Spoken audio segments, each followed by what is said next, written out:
Hello and welcome back. So today we're back doing £200 hunts with the 10p's. I managed to catch up with some of the videos, so I'm back to doing the 2 full bags. So what are we looking for? We're after the alphabet 10p's. So the progress we've made so far, 2018, we're only missing the letter D, G, R and T. We're 4 away from completing the first book. It's taken so long to do this. We're finally almost there. 2019, however, we are missing E, G, L, M, J, O, R. What? We're missing? No, we've got. What am I on about? We've got E, G, L, M, J, O, R, V. You can see them. You can see them. I'm making a hash of this. Anyway, without further ado, let's get into these bags. So we'll jump into some questions just very quickly though. My March Royal Mint tour I have now booked. I'm going on the 7th, Saturday the 7th. So I'm just leaning past to get to my calendar, because I can't remember. Normally I've got Bungle in the live streams to remind me what the actual date is. Yeah, Saturday the 7th. I'm going to be down on the Friday evening. I'm going to go to the Royal Mint tour. We're booked on the 1 o'clock tour. We'll get there probably an hour or so beforehand, if not maybe a little bit early. I'm not 100% sure on that though. So we get some time to chat amongst people there, get tickets and things like that. And then we always hang around for quite a bit after the tour as well, chatting to people, having a great time. And then we're going to Cardiff for some food. So if you are in the local area, you're planning your next Royal Mint trip, if you haven't got the 2020, so weird isn't it, 2020 Britannia £2 Strike Your Own, and you're planning to get it, feel free to come along and say hi. Myself and the other coin tubers are coming. We absolutely love meeting you guys. We love spending time with you. You're so kind as to watch our videos, support our channels, to spend some time with you down at the Royal Mint is an absolute honour. I think that would be echoed with all the coin tubers. So if you do come along, do say hi. If you're too shy to say hi, give us a wave, and I'm sure we'll come up. One of us will come up and say hi and introduce you to everyone else. So let me know down in the comments. Are you coming along to the Royal Mint tour on the 7th? I can't wait for it. So we'll jump into the questions. Hannah Clark says, "What's your prediction for when you'll complete both 10p sets?" It's been so long. I'm not even looking. I think I'm 4 off of completing the book now. I don't know. It's been such an ongoing saga. There's so many. There's 26 varieties. They're all so hard to find. You're lucky to find 1 or 2 in a £200 worth of 10p's. Any more than that is just like a miracle. So I don't know. I'm just going to keep on going. I'm not even sure what I'm going to do when I finish the 2018 book. Do I then just finish the 2019? Do I start another 2018 book? I don't know. 2020s could come out by then. We don't know if they're coming out, but that could be the case. Connor Clark says, "I've just started watching the videos. Can I ask what got you into collecting coins, and what advice you give me starting a collection? Keep making great content." Thank you very much, Connor. So what got me into collecting coins? I don't know. I've always been a collector of things. I've collected coins on and off since I was a kid. I started again in 2017ish, and I started making the videos early 2020. It'd been 2 years in February. Holy Toledo, that's bonkers to think. It was the success of the YouTube channel, if I'm honest, that's kept me going rather than finishing a book and stopping. You guys being so interactive, chatting with me, being so positive has made me want to carry on, keep hunting. Advice for new collectors: I always recommend Change Checker. I know I've worked with them in the past, but this isn't me just a bit sucking up to a company I work with. But their scarcity indexes, I had screenshots on my phone until I learned what was scarce, what wasn't scarce, so that I could eventually learn it. But also they've got the whole page of their app where they've got all the different coins that you can find and a bit of information and their scarcity. Really, really helpful stuff, so I recommend that. But also, I always tell people, tell everyone you know you collect. The amount of people that I've told that I collect coins, they'll keep an eye out for coins, they'll send me pictures on WhatsApp. I found this, is this rare, would you like this? I can keep it for you. If they're not interested, they will trade you 50p for 50p. Obviously, if they've had a Kew Gardens, it might be worth buying them a box of chocolates as a thank you. But that would be my biggest point of advice. Stephen Gell says, "What was the worst ever coin condition-wise you found in a hunt? I.e. scratched, crumpled, or with other strange stuff on the coin, and you still have it?" So the ones that are really battered, sometimes I keep them. If I put them in my little oddities box, I've got a little box of fakes, errors, and oddities. So I keep them all. The one that sticks out in mind is a 50p hunt I did fairly recently. I just found like 30, 40, 50 pounds worth of really rubbish coins. They look like they've been like kept in water or dug out of the ground or something. They were grim. And then my good friend Laughter, who has a YouTube channel as well, had a very similar hunt a couple of weeks later, but where I'm a bit further ahead in my recordings. They came out very sort of similar times. So I don't know if it's people cashing in these junk coins they've been putting aside for Christmas. Gaming Rocky says, "Hi Chris, my question is, what's the best currency you've ever owned?" It's got to be the Great British Pound, hasn't it? That's the majority of my collection. I love finding commemorative coins. Outside of that, I love state quarters, even though they're not rare. I love finding them. I've got a soft spot for Canadian coins, being half Canadian myself. But I will collect any coin I can lay my hands on. If it's got monetary value, there's a space in my collection for it. Luca Chimera says, "Hi Christopher, I'm from Australia and I watch all your videos. Good day." Usually a few hours after you put them up because of the time zones. My question is, I'm considering starting my own YouTube channel for coin collecting. What would be some useful tips on what equipment I need, how to best present, and channel layout? If you end up doing that, let me know, because it's great seeing the amount of people now doing UK coin hunting, but some more coin hunters around the world. There's lots of Americans, I've seen some Canadians, but I don't think I've seen any Australian coin hunters, so that could be a really good niche. And that's what I always say, if you're thinking about starting to make your own coin collecting channel, if you've been inspired by myself or one of the other amazing guys that make all these awesome videos, you need to find out what makes your channel unique, what makes you stand out from the crowd. There's lots of people doing it. I was very lucky when I started making these coin videos. You had Absolute Coins, you had Richie's World, now UK Coin Hunter, and UK Coin Hunt doing it. So it wasn't massively oversaturated. Now there's so many people doing it, so many people have got their own little unique twists, their own unique things that they do, and that's what the draw is to it, because it's trying to find what will make people come to your videos instead of going to, or in addition to coming to mine and Bungles and Absolute Coins and Total Coins and Caledonian Coins and Coins to Collect and Coins of Lauren and Meyer and Dom Collects and Brad's UK Coins and all the other amazing people that I've missed off the top of my head. I'm very apologetic. The list just grows and grows and grows. I need to get that on a little laminate, all the names of the coin tubers, so I have no excuse to forget anyone. I think a coin pig would tell me if I forgot him. He wouldn't, but I'm only joking. So yeah, find out. In terms of the equipment, you don't have to go all mad and buy really expensive stuff to start off with. I started just recording on my phone. I had a lazy arm. I don't have it to hand. It's just like this big arm for holding your phone, and I just had that, and I would just record underneath it. So it's just practice. The first few times it's going to feel awkward, it's going to feel weird talking to a camera when there's nobody there, but it just takes a bit of practice and you get used to it. So keep going. Reach out to other coin tubers. I'm sure I'd love to work with some other coin collecting channels in other countries. That would be amazing. So yeah, that would be my advice. Ooh, we got one! Woohoo! N for NHS, how's that? What year is it? 2018. Ooh, there we go. Good start. Someone who's got series of numbers as their name says, "Do you think any of the Brexit 50p coins will escape the mint? Could it be the most valuable 50p ever or end up in the wild?" So the ones that were melted back down, I don't believe any of them will make it out of the mint, no. But we should be getting some next week or so, whenever Brexit's going to happen, so who knows. Fellow coin tuber Lighty Collects. If you haven't checked out Lighty Collects, head on over to Lighty Collects channel.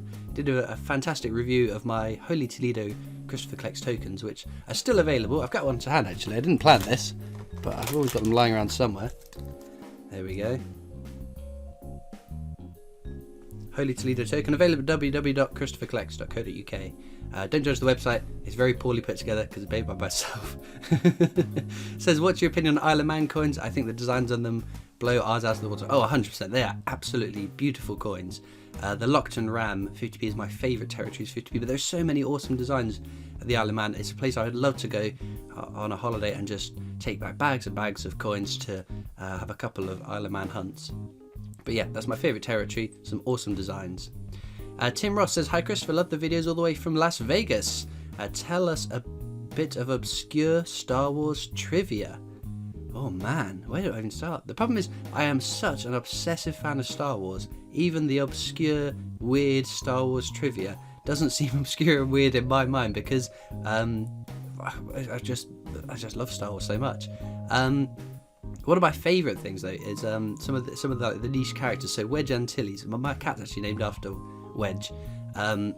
He's in the original trilogy, and he makes a cameo appearance in the Rise of Skywalker as well. And I got a bit emotional seeing him in it. I got so happy to see him in it.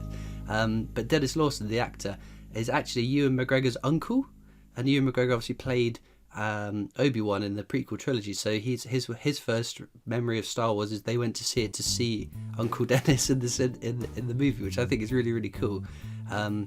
But there's so many weird things, like Peter Cushing playing Grand Moff Tarkin didn't like wearing the tightly fit riding boots that George Lucas wanted Grand Moff Tarkin to wear, so they recorded what they needed him in the boots, and the rest he's wearing fluffy slippers. So the idea of Grand Moff Tarkin, one of the most evil characters in Star Wars, walking around the Death Star in fluffy pink slippers is pretty cool. But yeah, there's so many silly little obscure Star Wars trivia things, and I love it all. Oliver X says, where do you get your incredible bags full of 50p's and £2 coins? Also, what inspired you to begin collecting coins? Covered the second question. First question I keep getting, even though I keep mentioning it. So the bags of coins I get from my bank. So 50p's is £250. I get for £250, hunt through them. I keep, I don't know, maybe 5, 6, 7, up to £10 worth of coins that I want to keep in my collection. The rest go back into the bank. So each week it is the same money, but it's different coins, if that makes sense. So I take it out of one bank, search through it, pay it back into another bank, transfer it back, take it out. It's just a big cycle that goes around and round and round and round every week or week long. So that's where I get from my bank. You'll find some banks will allow you to take some coins out of a personal account, but they have limits on what you can pay in and pay out in terms of coins, because it costs the banks money. I use business accounts because there are fees and charges, and so there's a monthly fee and there's a transactional fee as well. That applies, so they make a bit of money from it as well. So that I don't have, so to speak, limits on what I can take in and take out. So I could do an absolutely massive hunt if I really, really wanted to. It's just the logistics, and then trying to pay that all back in is my sort of shortcoming at the moment, because I do it. I work full time as well, so I don't have all day, every day of the week to be able to just go to banks and pay coins in and out. I wish I did, but that's not the case at the moment.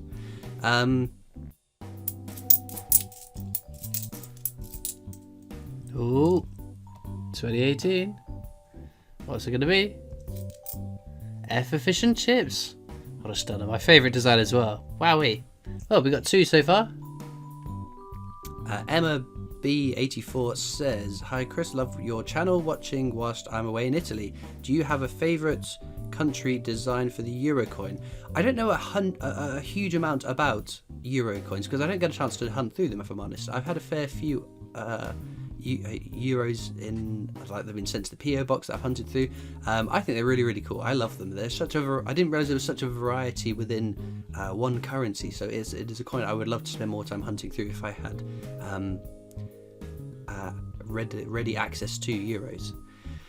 Gary Newton says, hi Chris, do you think Flopsy Bunny will be the new Puddle Duck? Were you surprised that 2018 mintage figures? The Flopsy Bunny is going to far surpass Jemima Puddle Duck in that the mintage is so much less. Equally, the Peter Rabbit, which has the same mintage, but Flopsy Bunny is alphabetically speaking the first, therefore the rarest in my mind. But yeah, both of them definitely. I was shocked with the whole Beatrix Potter set for 2018 being such low mintage figures, if I'm honest. Paul Stabler says, will you ever take the time to straighten your coins in the books? Thanks for the videos from one of your American subscribers. Wow, we're getting people from all over the world, aren't we? So I don't straighten them in the books, so I've got one of the books to hand. Make sure there's no spoilers in that. And yeah, they do slip and slide. The problem is, if I spend time rearranging them, putting them around, they'll only slip and slide again, and it seems like a massive waste of my time to straighten them all up for them to just all get lopsided again anyway, so probably not, no. Jack Martin says, what's your favourite flavour of crisps? I like pickled onion Monster Munch and Frazzles, but in terms of your bog standard flavour crisps, prawn cocktail maybe? Just the only crisp flavour I don't like is chicken. I think they're gross. Ryan Warner says, thank you for your videos. Watching you has made me collect coins. Don't stop the videos. You inspire me to collect coins. Thank you. Keep the videos going. Oh, thank you. That's very kind of you to say. Maya's Life says, I've only recently subscribed and I was wondering where the Royal Mint is. I should have answered that. It's in South Wales. It's near Cardiff. It's a town called Llantrisant. Llantrisant, I think. and I'd highly recommend if you've never been and you're a coin collector or interested in coins. Fascinating experience. You'll learn so much about it. If you've been before, the tour guides are phenomenal, and you will learn something new, or they will tell you something you weren't told already every time you go. I've been there. I think it's gonna be my 10th or 11th trip there, and again, I've thoroughly enjoyed every time I've gone. The Dozy Tart says, "Hi Christopher, firstly I want to say thank you for making your videos, and as finding you randomly on my recommendations has got me into collecting." Wow. I can't say that I found anything super rare yet. Yes, that's the key thing, yet. You just got to keep going, you will find something. But keeping my fingers crossed, my question to you is, what is your number one favourite coin and why? Many thanks for what you do. Please don't stop making videos. My favourite coin is the Frankenstein £2 coin. I think it's a stunning design. Absolutely beautiful. It's the first strike coin I ever went to get as well at the Royal Mint. I took my dad down. This is when the channel was in its infancy. And I really like the design. It was a strike coin, and my dad's interested in coins as well, so we went down to the Royal Mint for that. So yeah, it's a very special coin to me. In terms of circulating though, it's the Isaac Newton. I think it's just a beautiful coin, absolutely stunning.